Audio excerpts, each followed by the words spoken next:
The question I get asked more than any other on this channel, in some version, is this.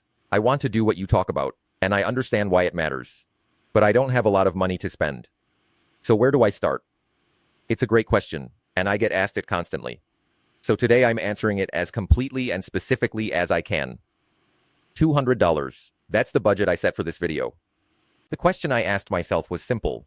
If I had $200 and I was starting from zero, right now, at the end of July, and I had to protect my family from what I know is coming this fall, what would I buy? Every single item on this list is there for a reason.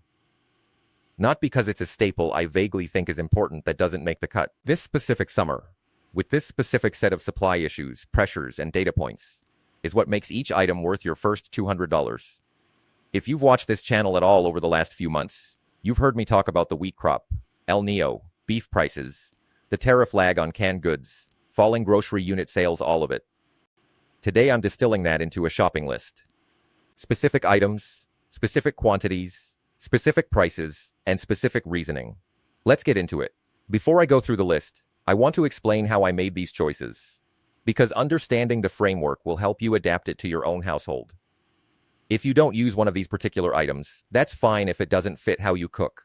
Find something comparable that you actually eat. At the end of the day, you have to stock what you eat and eat what you stock. Anything beyond that is a waste of time and money. Criteria number 1. Your household has to actually eat it. This is the most important rule and the one most generic preparedness lists violate horribly. A pantry full of food your family will never cook is not food security. It's waste on a shelf. I'll barter it. No, that's not what we're doing here. Every item on this list is something normal families eat in their normal weekly cooking. Nothing specialty, nothing you have to acquire a taste for, nothing that requires skills you don't have. If you cook from scratch, you already know every item on this list. If you cook mostly from boxes and cans, every item here is the ingredient that goes into the box or can version. Criteria number 2. High caloric density per dollar. Get the most out of your money. $200 has to feed your family for a meaningful stretch. This isn't an apocalyptic scenario, it's a job loss, a medical bill, an unexpected expense, or simply prices climbing and getting worse as fall arrives. We're not building a year's worth of food. We're building a buffer, so you're always eating at lower prices than everyone around you. Caloric density per dollar determines how far your money stretches. White rice provides roughly 1,650 calories per pound. At 70 to 90 cents per pound, that's about 1,800 to 2,350 calories per dollar. Dried beans provide about 1,550 calories per pound at roughly $1 to $1.50 per pound. These are the highest caloric density per dollar foods available at any grocery store, and that's why they're prioritized here. Criteria number 3. Every item has a specific fall price pressure connection tied to what I've been covering the last few months. Flour, the wheat crop, is at a 61-year low. Rice ending stocks down 28% in 1 month. Beans stable supply, but the protein category most insulated from the beef price crisis. Canned tuna, fish, and seafood prices forecast above the 20-year historical average. Cooking oil, El Nino, threatening Southeast Asian palm oil supply. I'm not buying random staples. I'm buying the specific staples under the most documented price pressure this fall. Criteria number 4. This list is designed for households without a pressure canner, a dehydrator, or a freeze dryer. It's for everyone. Every item stores at room temperature in its original packaging, or in simple, airtight containers, and lasts a year without issue. I'll mention where Mylar bags extend shelf life dramatically, but nothing here requires them to be useful. Grab a pen and paper. Let's get started. Item 1.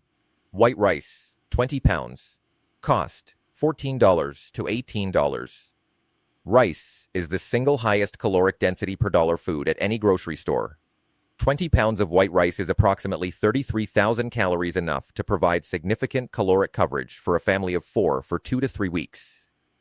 As a base, grab 2 10-pound bags, which is how most stores stock it, or 1 20-pound bag if you can find it. Why now specifically?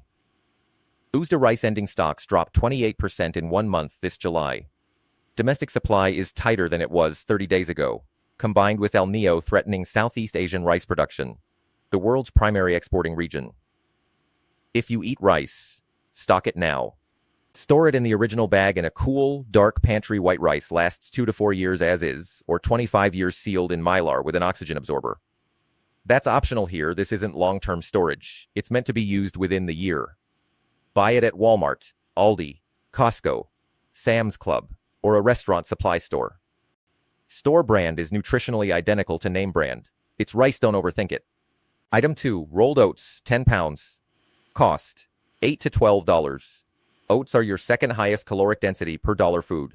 10 pounds is approximately 17,000 calories and covers breakfast for several weeks and more than breakfast. Rice gives you carbohydrate energy beautifully. Oats add fiber, beta-glucan, and B vitamins rice doesn't have. A pantry with both is more nutritionally complete than one with rice alone. Use it for oatmeal, oat flour as a wheat flour substitute in baking, granola, overnight oats, or savory oat dishes. Storage. Original container lasts 1 to 2 years, or 25 years in Mylar with oxygen absorbers. The container version is fine for this build. Skip the flavored packets, making your own is cheaper and better. Item 3. Pinto beans, 4 pounds. Cost, $4 to $6. Dried beans are your protein foundation. And pintos are the most versatile tacos, soup, burritos, chili, refried, or served whole as a side. 4 pounds is roughly 40 to 50 servings, giving meaningful protein coverage that, paired with rice, gives you a complete protein. Rice and beans isn't a fallback meal, it's nutritionally equivalent to a chicken breast. Beans are the category least exposed to the fertilizer crisis, because legumes fix their own nitrogen so they won't spike dramatically, but they won't get cheaper either. Buy now to build the buffer. Item 4. Dried black beans, 4 pounds. Cost, $4 to $6. Dietary diversity isn't a luxury, even in a budget pantry. A family eating pinto beans every night will get tired of them fast. Rotating pinto and black beans keeps a protein rotation sustainable for weeks. Black beans have a different flavor profile, great in soup, over rice, in salads, or in chili. Item 5. Dried lentils, 4 pounds. Cost, $3 to $5. Lentils cook significantly faster than beans, no soaking. Ready in 20 to 30 minutes, versus soaking plus 1 to 2 hours for beans. When fuel conservation matters, or you're just tired and want something fast, lentils are your quick protein. Red lentils make an excellent, fast, satisfying soup with minimal ingredients. Item 6. All-purpose flour, 10 pounds. Cost, $8 to $12. Flour converts your pantry into a bread-making capability. 10 pounds makes roughly 10 to 12 simple loaves, or a dozen batches of pancakes, biscuits, pasta, tortillas, or crackers. Flour carries the most documented price pressure on this list. The USDA confirmed the smallest winter wheat crop since 1970 on July 10th. And farm-level wheat prices are up 31% year over year. Retail impact is coming, it's just lagging. Item 7. Canned tuna, 1 case.